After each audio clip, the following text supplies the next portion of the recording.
Allez, je me suis dit que je profiterais de faire un petit retour concernant, premièrement, ma récupération, parce que là maintenant on est 2 semaines après la Tor X, dans ma course de 100 km, et puis d'expliquer aussi un petit peu comment je vais organiser la suite de mes entraînements, comment je négocie un petit peu le tout en ce moment, vu que les prochaines échéances seront là d'ici environ un mois. Alors premièrement, en termes de récupération, je dois avouer que je suis très contente. J'ai joué un petit peu la carte de la sécurité cette fois en prenant d'office 4 jours de repos après la course, ce qui peut paraître pas beaucoup à certains et ce qui me paraît déjà énorme à moi parce que c'est pas vraiment mon habitude. J'avais besoin de prendre ce repos, je me sentais bien physiquement, globalement, j'ai pas vraiment eu de douleur musculaire après la course, enfin voilà, pas vraiment d'inflammation, de choses comme ça, mais psychologiquement, je crois que je ressentais vraiment ce besoin de m'arrêter un peu, de me laisser du temps et de l'espace pour récupérer. Et vraiment, je crois que ça m'a fait du bien parce que par la suite, du coup, j'ai repris mes entraînements, donc natation, vélo, course à pied.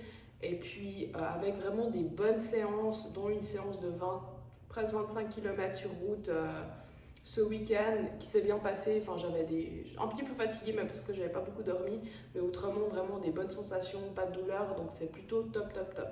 Donc, de ce côté-là, je suis très contente. C'est vrai que c'est plaisant de voir que le corps est capable d'absorber des distances pareilles et des volumes pareils d'entraînement et de course. Mais après, c'est vrai qu'il faut toujours rester un petit peu prudent dans cette phase de récupération. Pourquoi? Parce que moi, je me dis que pendant ces 1-2 semaines qui suivent, bah, mon corps, il est et à la fois en récupération et à la fois en adaptation. Donc mon but, c'est pas de me griller. Et c'est marrant parce que là, je suis un petit peu dans une phase entre deux où je me sens ultra enthousiaste et j'ai envie d'en faire des tonnes. Et du coup, j'essaye vraiment de me rappeler qu'il faut que je reste tranquille parce que je crois que c'est le plus important, c'est que je laisse un petit peu de temps et d'espace à mon corps pour vraiment récupérer, s'adapter, enfin voilà, faire un petit peu son travail. Donc voilà, mon but actuel est surtout de me contenir. Ensuite de ça, donc arriveront les prochaines échéances qui seront en octobre avec mon demi-Ironman qui se passera en Grèce. Donc mon objectif sur les prochaines semaines, c'est ben voilà, je reprends gentiment mes différents entraînements, donc course à pied, natation, vélo, plus mes séances au fitness, parce que c'est vrai que j'aime bien faire un peu de renforcement musculaire. Alors au fitness, pour l'instant, je fais des séances qui sont assez light de manière globale. Mon but, c'est pas de mettre des charges trop lourdes, mais je sens que ça me fait du bien de bouger, ça me fait du bien d'activer les muscles, et je trouve que c'est toujours un bon complément, donc j'essaye vraiment de le garder. Après, je crois que je l'avais dit précédemment, mais en fait, je pars un peu du principe que, en gros, je suis déjà prête pour cette course. Et ce que je veux dire par là, c'est que je ne vais pas commencer à me pousser dans des cycles pour essayer de pousser mon corps à s'adapter plus ou à créer plus de compétences maintenant. C'est trop tard et en fait, j'ai déjà, je trouve, une grosse saison derrière moi.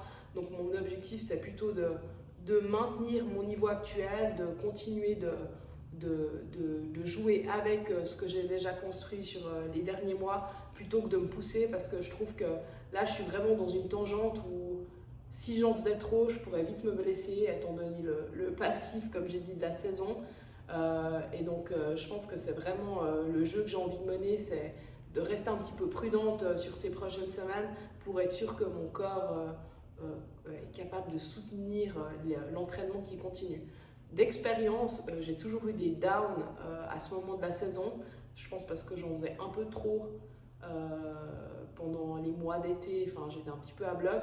Donc c'est vrai que là, mon objectif principal, je crois que c'est de pouvoir finir ma dernière course de la saison avec le sourire, en me sentant totalement en aisance physiquement et de pouvoir m'offrir un deload pendant un certain temps au niveau du sport, mais pas parce que en fait j'en ai la nécessité, parce que mon corps n'en peut plus, mais juste parce que je le choisis. Voilà, ça serait un petit peu mon objectif. Donc voilà, donc comme j'ai dit, prochaine course, ça sera le 70.3. Et puis ensuite de ça, c'est vrai que j'aimerais bien faire un marathon.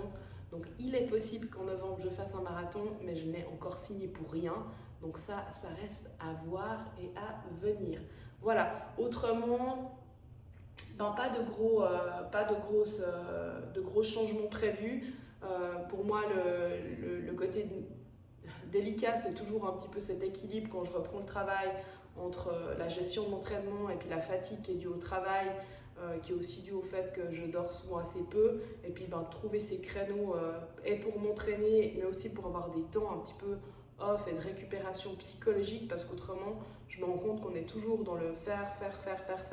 Puis je trouve que le corps, il a besoin d'avoir ces moments un petit peu de repos et de off pour se sentir en équilibre physique et psychologique. Et puis, un de mes gros bilans ou une des grosses conclusions post de ma course de 100 km, en fait, c'est vraiment... J'ai l'impression que sur le plan nutritionnel en course, je suis encore pas du tout au point. Et ce que je veux dire par là, c'est...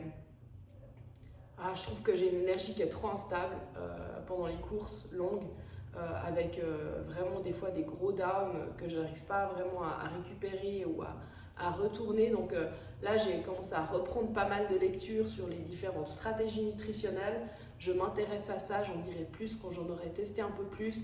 Mais mon objectif, c'est de trouver comment en fait, et aussi dans mon quotidien, mettre en place des stratégies nutritionnelles qui me permettent d'être beaucoup plus efficiente en entraînement et pendant les efforts avec mon alimentation, pour être capable de vraiment sentir que mon énergie reste stable dans la durée, parce que finalement c'est vraiment une clé pour être capable d'aller sur le très long. C'est un max, il faut que votre énergie elle soit stable.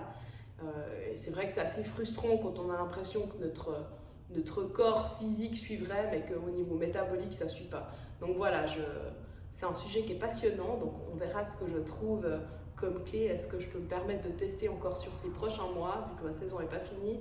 Mais en tout cas, ça m'intéresse beaucoup et je profiterai de faire des feedbacks quand voilà, j'ai un petit peu plus de stratégie en tête ou de tests prévus. Donc voilà, c'est à peu près tout pour le moment. Je pense que j'essaierai de faire un feedback la semaine prochaine qui sera certainement relatif... Je ne dis rien, qui sera certainement relatif à quelque chose. Voilà. Et puis, je vous souhaite à tous une très belle soirée. Et puis, à très vite.